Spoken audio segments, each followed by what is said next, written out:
What up, YouTube? It is Dolly back in the house.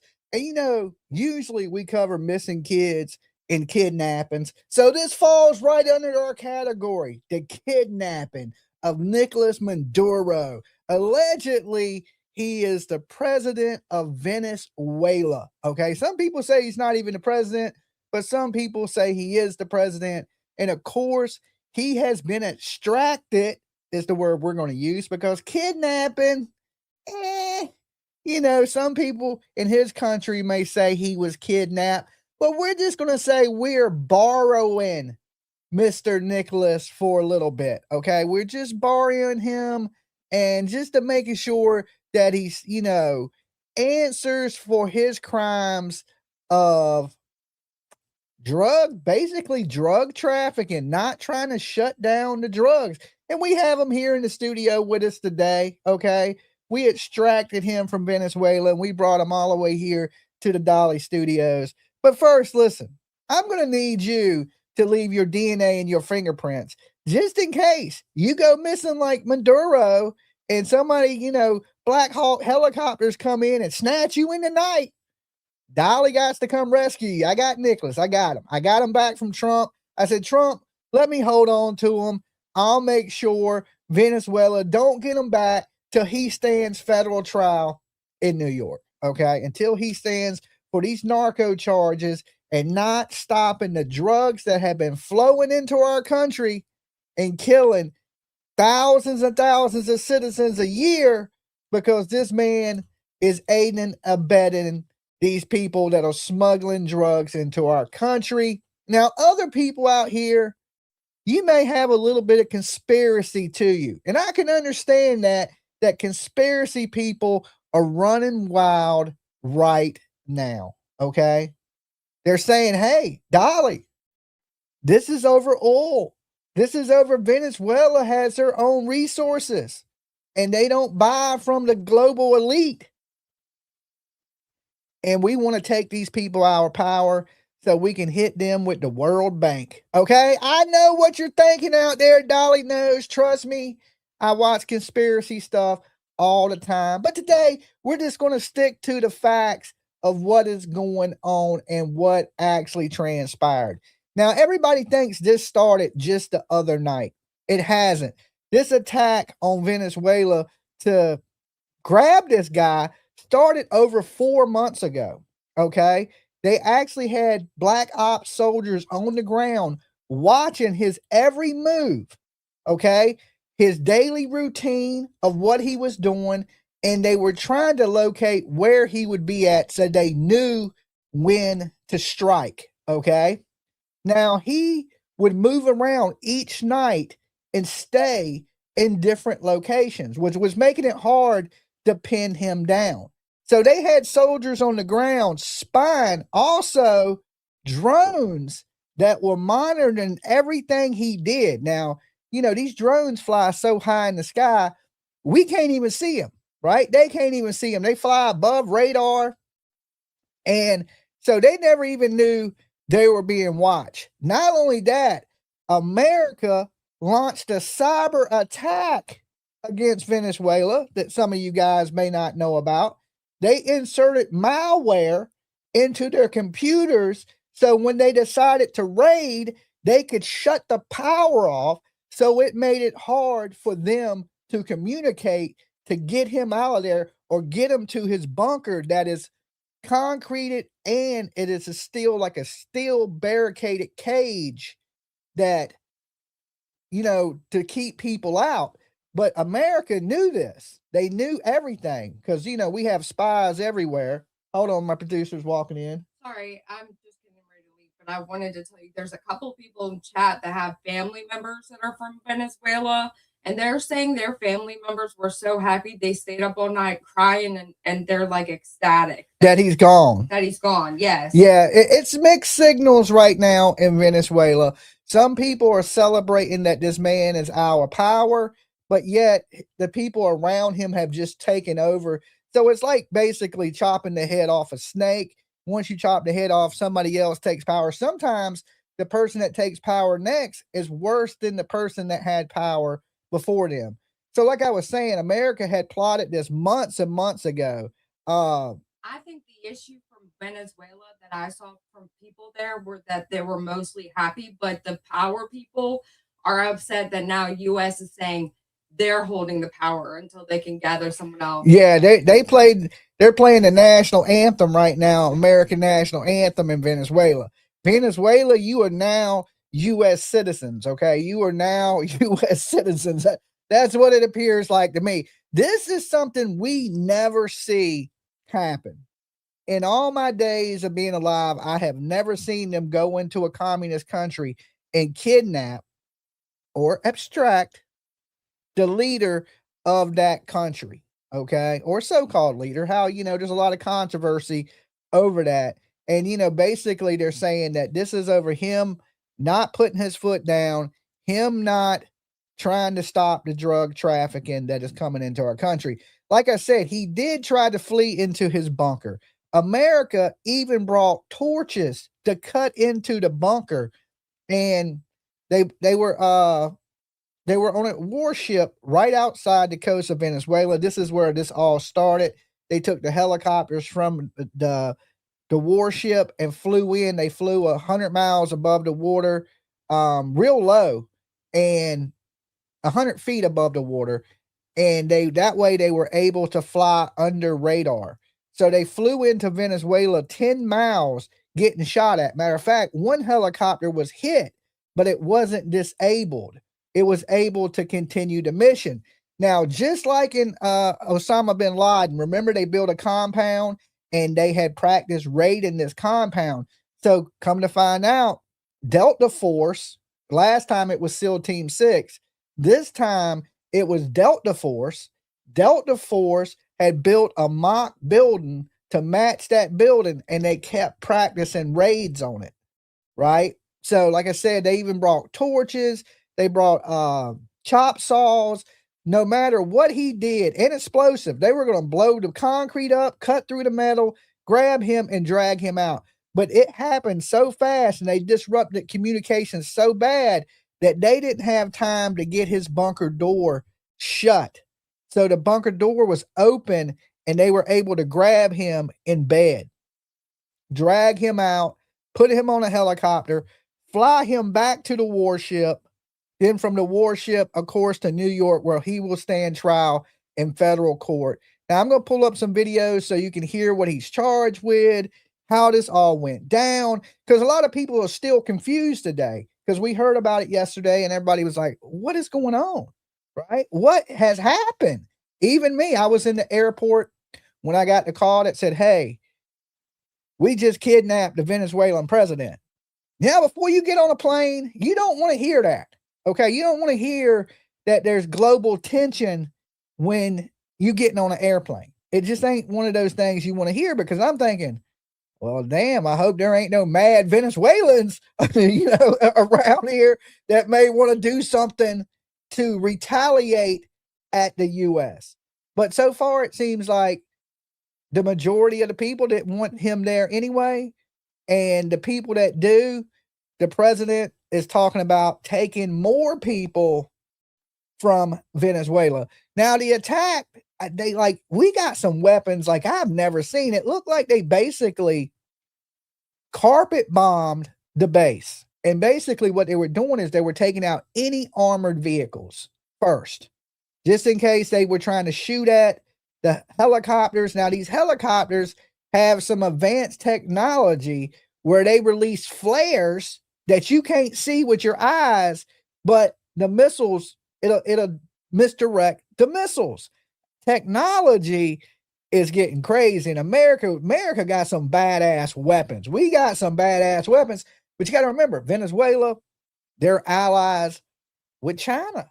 They get their oil from China. And is there going to be any repercussions or cyber attacks? Just like now everybody knows we cyber attacked Venezuela, and we've been experiencing a bunch of cyber attacks in even casinos. Like the MGM Grand was cyber attacked, and they shut down, and they end up having to pay millions of dollars to Russians and all kinds of stuff, these communist countries. And this by no far will be the the fall of communism by far. This is just a little drop in the bucket, because if we think about it, we could go, okay, well, we're kidnapping Nicholas over here for not stopping drugs from coming into our country. Well, what about the Mexican cartels?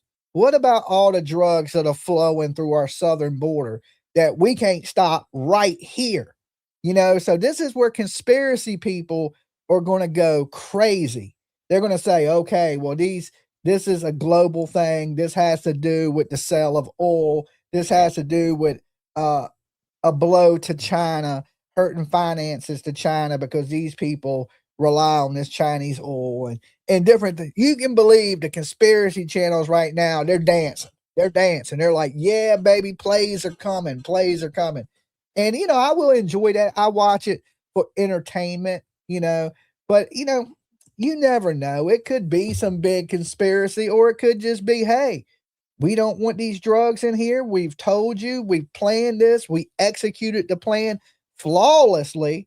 I mean, America is on like a roll of flying into your country, taking you, getting out like nothing ever happened, right? Like no planes went down, no helicopters went down, nobody dead.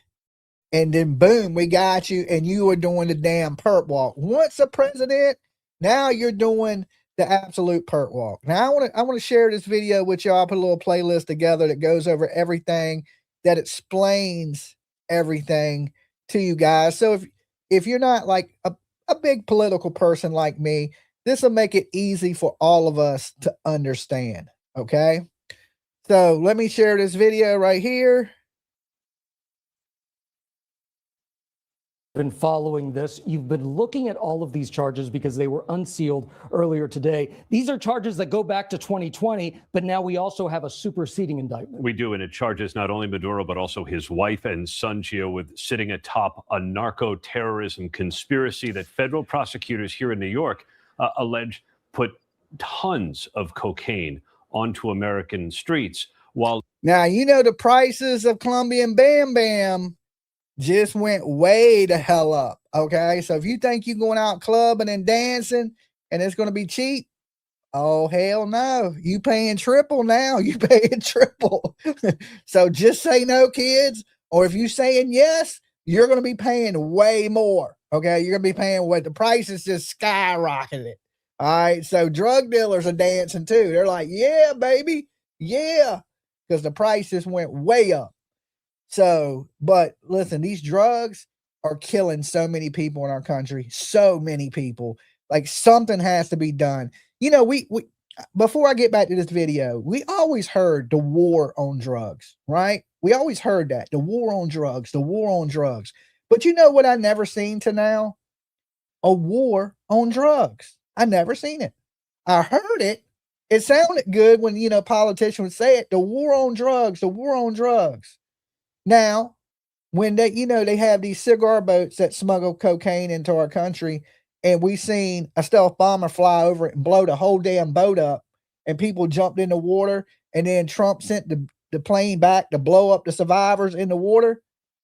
That looked like a war on drugs. Okay, that's what war looks like. You see people start getting blown up. That is war. I was like, okay, now this is a war on drugs. That's what a war looks like. And we're seeing it even more, like with this whole raid and kidnapping, or extraction. We're going to say extraction because kidnapping is basically what they're saying. This ain't kidnapping. You broke the law. Your drugs came into our country. We went and got your ass, and you're going to stand trial for it. Your family's going to stand trial for it. And the next person that thinks about not listening, they're going to think twice. They're going to think twice. enriching and corrupting Maduro and his close allies, and at least two of them are charged. And federal prosecutors accuse them of working with some of the most dangerous and violent drug traffickers, including members of the Sinaloa cartel, once run by Joaquin Guzman, known as El Chapo, and the FARC rebels who operated in Colombia, producing a lot of this cocaine. But Gio, ostensibly, this was an operation to extract someone like Maduro, who's indicted on all of these charges. But as you heard from President Trump in his remarks a short while ago, it seems he had greater ambitions than just making sure Maduro faced these charges in a New York City courtroom. And we heard Secretary of State Marco Rubio there at the press conference talk about the fact that it wasn't just the Trump administration, but the... You going? Yeah. Muted it. All right, hold on, guys.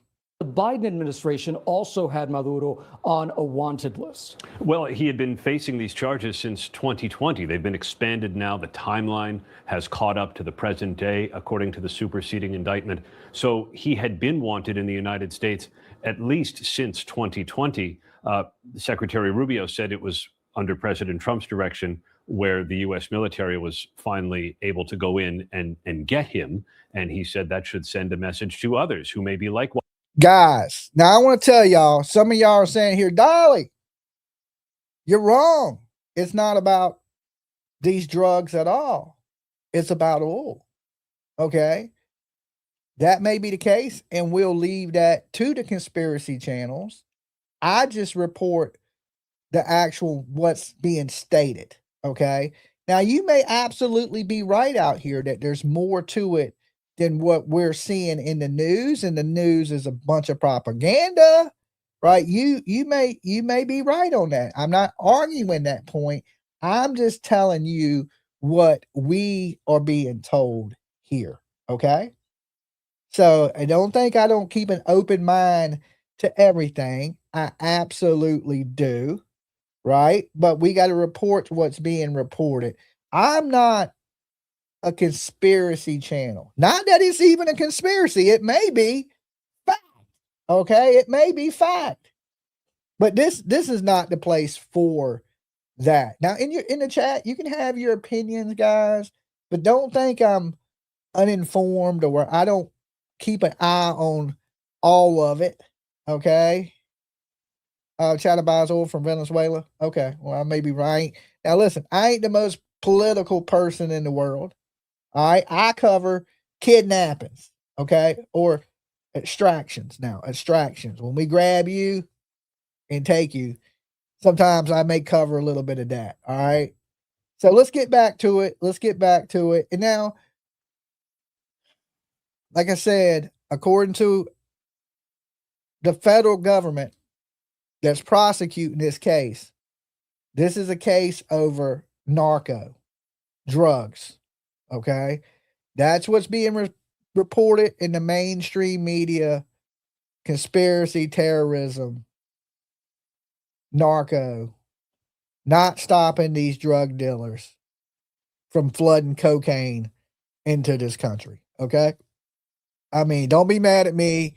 Be mad at the news. All right. Let's get back to it. Positioned. The president, though, drew a line against Juan Orlando Hernandez, the former president of Honduras, who faced very similar drug trafficking charges with much of the same language. But he says the Biden administration gave him a raw deal, and that's why Trump decided to pardon Hernandez last November. All right, Aaron Katersky, I know you're going to stay on top of your sources on this. Thank you so much. Okay, so let me kick back to this video. It goes into a little bit more. Now we know what they're being charged with, right? What America's claiming.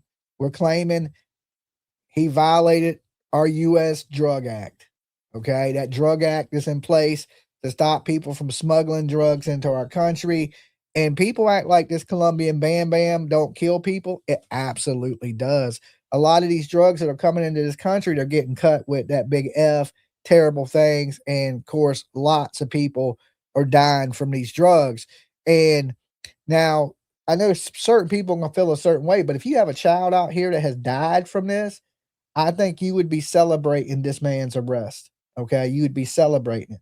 Now, if you somebody that's going to the nightclub tonight and you paying triple the price, you may be a little mad about what the government did. It just depends on what side of the fence you're on. Okay.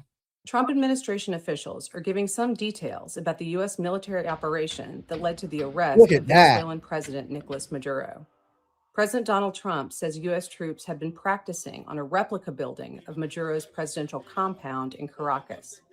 And when troops got to the actual compound, Trump says they were armed with blowtorches in case they needed to cut through the walls of a safe room. The U.S. president says Maduro wasn't able to get into that room and couldn't quite close the door before he was apprehended. General Dan Kane, chairman of the Joint Chiefs of Staff, said Operation Absolute Resolve had been months in the making and that service members had been ready since early December Absolute for when they got the resolve. word they were good to go.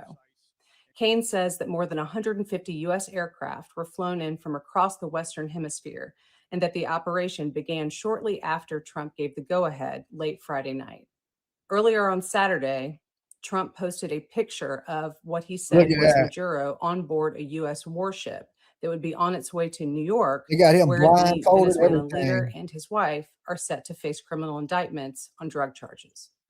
Can you imagine that? 1 minute, you are the leader of a country, high powered, high ranking, got a whole army, and then the next minute you are in a U.S. helicopter, handcuffed with blacked out sunglasses on, so you can't see where you're going, you can't hear nothing, you basically in complete isolation. So thank you for becoming a member. That's a great way to support the channel. Everybody that jumps on the Dolly train, the Blessed Express. But quickly things are changing, and I think this is just an escalation of what's going to happen. You know, anytime there's an action, there's an opposite and equal reaction. And I just hope it ain't something bad that, you know, certain terrorist groups act out on this. And it's just, you know, what do we do? What do? You know, a lot of people, they don't seem to be too concerned about the drugs that flood into our country. They don't seem to be too concerned about, you know, the wall in Mexico. We got to stop these drugs. Now, listen, me, myself, I have a lot of friends that have died from illegal things coming into this country. All right. Now, listen, I'm not a hard ass on people that drink or do a little smoking and toking, you know. But these drugs that are coming into the country now, they're not the same drugs that were coming into the country in the 60s.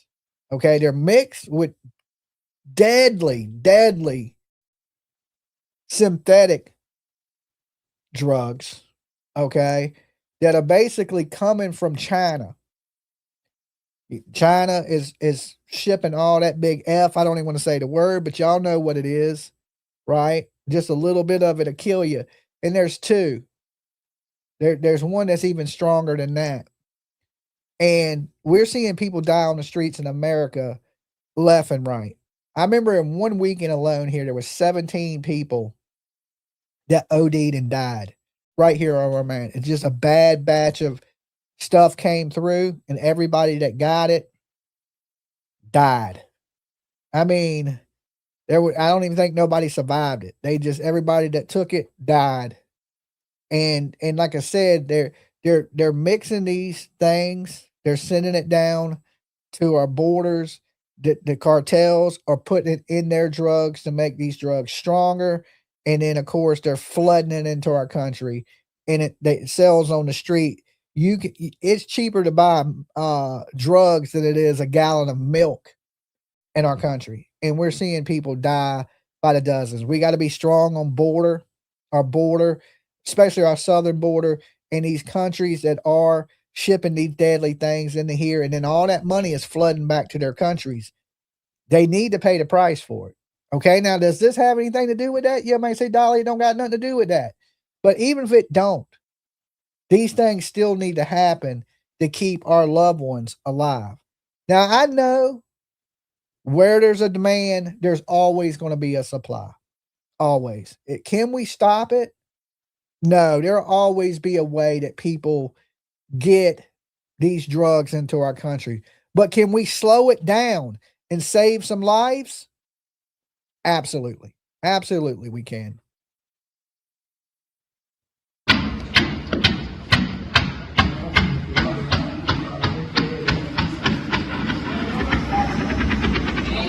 but they're mixing it. They're mixing that fent with it. They're mixing it. That's the thing. And look at the Kansas City 3. Okay, let me before we get into this. You know, here in True Crime, we covered the Kansas City 3. These young men were doing the Colombian Bam Bam, and then when they got it, it was mixed with fent. They go into the backyard, they do some of it in the snow, and all 3 of them fall out and die in the cold. All 3 of them. Cuba's next. I mean, this should send a message to other countries. Dolly and PJ can't be beat. Thank you, Penny. Thank you for being a member here for 35 months, almost 3 years. So, I mean, we've seen this hit our country. We've seen these people die. We've covered these stories of people dying here from this type stuff.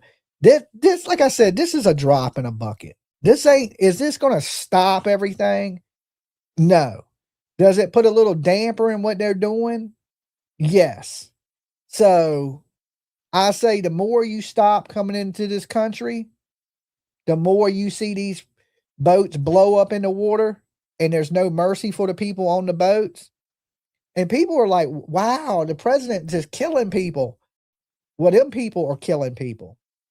You know, if you believe in capital punishment, then these people are killers. These people that are smuggling these drugs into our country that your kids are getting. You know, I'm a parent, right? And thank God my daughter don't do no drugs. But if something was to happen, like, think about that. It's just a saving. I wouldn't want that stuff to be around my kid or your kids to get their hands on something that is not what it is. Like I said, if it ain't the drugs of the 60s that our grandparents and parents were doing. Okay. This is a whole new level of things now people were dying back then, but the amount of ODs because of these synthetic drugs that are being mixed with these other drugs, and you never know what you're getting on the street. Usually most H is tested. People think they're buying H. We ain't gonna say the name, but they're basically getting the F. It's true. So, and a lot of the Bam Bam is not even that. It's other things. They have all these synthetic drugs that they're doing in China. Like I said, China is shipping those to the cartels in Mexico. And then, of course, they're mixing it and they're bringing it across the borders into our country. Now, a lot of this is, of course, China fault to me, right? Like if you go back and track where all this stuff is made, it's made in China. So, but the people that are helping and bringing it in and getting it onto our streets, you're just as responsible for the deaths that China is. And you ever see them stickers that say shoot